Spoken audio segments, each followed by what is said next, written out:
और अहम खबर है, शिवसेना उद्धव गुट के नेता संजय राउत ने आरएसएस की तारीफ की है। कहा, संघ कार्यकर्ताओं ने बूथ लेवल पर मेहनत की, संघ की मेहनत का फायदा बीजेपी को मिला।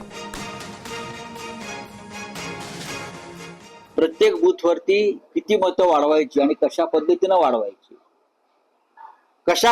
वाढवायची कशीही, मग यंत्रणा विकत घेणं, यंत्रणेवर दबाव आणणं, प्रत्येक बूथ नुसार त्यांनी काम केलं, त्याचा त्यांना फायदा झाला।